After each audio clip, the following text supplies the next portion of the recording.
فَكَذَّبُوهُ فَأَخَذَهُمْ عَذَابُ يَوْمِ الظُّلَّةِ، تو انہوں نے اپنے نبی کا انکار کر دیا تو پھر ان کو سائبان والے دن کے عذاب نے پکڑ لیا.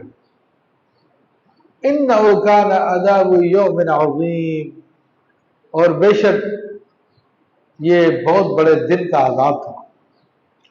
تو عزیزان محترم، جب انہوں نے اللہ کے نبی کا بالکل انکار کر دیا اور وہ ایک عرصے تک سمجھاتے رہے، ایسے نہیں دو چار جملے بولے سمجھائے اور اس کے بعد کہا کہ نہیں مان رہے، چلو ٹھیک ہے عذاب آ رہا.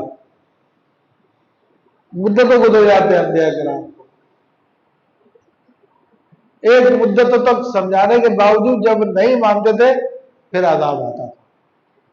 اور آج بھی یہی طریقہ ہے کہ لوگوں کو سمجھایا جاتا ہے، بار بار سمجھایا جاتا ہے، نہیں مانتے تو پھر وہ عذاب میں گرفتار ہوتے ہیں. اب انہوں نے کہا تھا کہ آسمان گرا دو ہم پر. آسمان تو کیا برداشت کرتے یہ. اب دیکھیں چھوٹا سا ایک عذاب آیا ہے، لیکن چھوٹا تو نہیں ہے لیکن وہ بھی بہت بڑا عذاب ہے. تو ہوا یہ کہ اللہ نے ان کے علاقوں میں گرمی کر دی، اب شدید گرمی ہو گئی. اب ان کو کہیں سکون نہیں مل رہا، کہیں چین نہیں مل رہا، اور اتنی گرمی ہو گئی ان کے کنویں کا پانی بھی ابلنے لگا. اب اندازہ کریں. تو اب یہ لوگ گھروں سے نکلے، درختوں کے نیچے جا کے لیٹ گئے. سانس لینا ان کے لیے دشوار، زندگی گزارنا ان کے لیے دشوار، بڑی پریشانی کے عالم میں. پھر اللہ تبارک و تعالیٰ نے جب پوری قوم آگے گھروں سے باہر نکل کے درختوں کو نیچے آ گئی تو اچانک اللہ نے اس کڑکتی دھوپ میں، چمکتی دھوپ میں ایک کالا بادل بھیجا.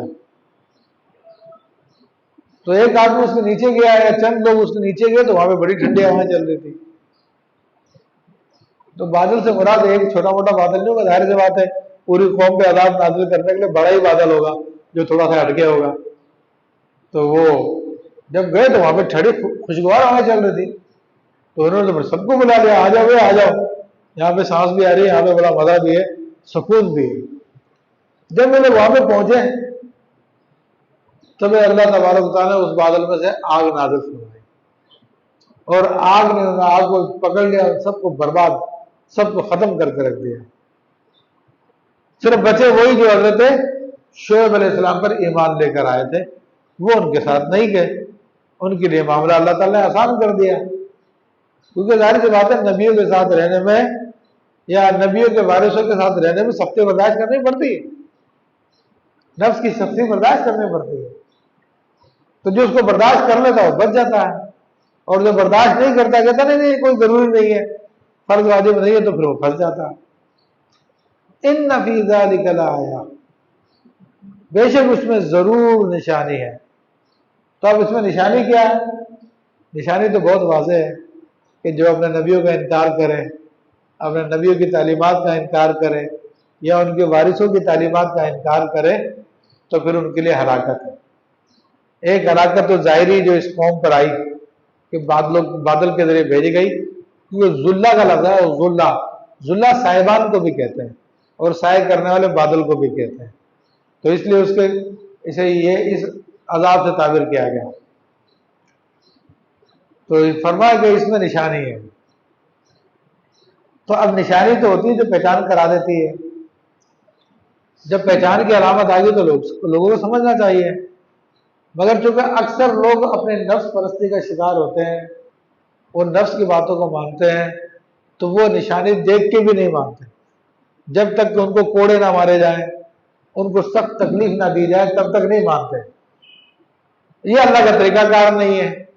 اللہ تبارک و تعالیٰ پہلے کوڑے نہیں مارتا، پوری وارننگ دینے کے بعد پھر ہی کوڑے لگاتا، پھر ختم کر دیتا ہے. وما کان اکثرهم مؤمنین، اس میں نشانی تو ہے مگر ان میں بہت سارے لوگ مسلمان نہیں تھے، اس پہ ایمان لانے والے نہ تھے. ایمان لانے والے کیوں نہیں تھے؟ میں نے بتا چکا ہوں کہ اپنے نفس پرستی کرتے تھے، نفس کے پیچھے جاتے تھے.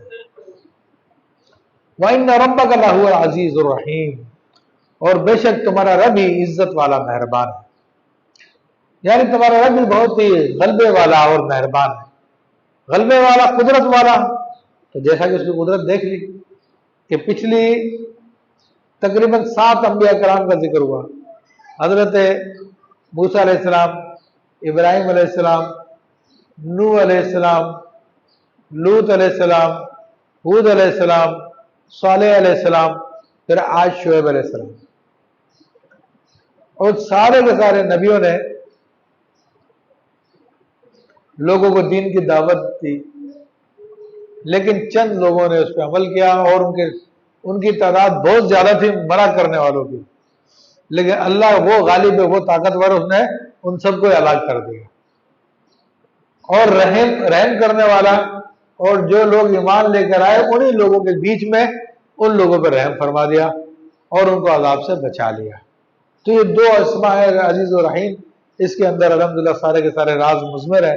اللہ تعالیٰ سے ہم دعا کرتے ہیں کہ اللہ تبارک و تعالیٰ اس قرآن عظیم کو سمجھنے، اس پہ عمل کرنے، اس کے پیغام کو دیگر لوگوں تک پہنچانے کی توفیق عطا فرمائے، آمین بجاہ النبی الامین۔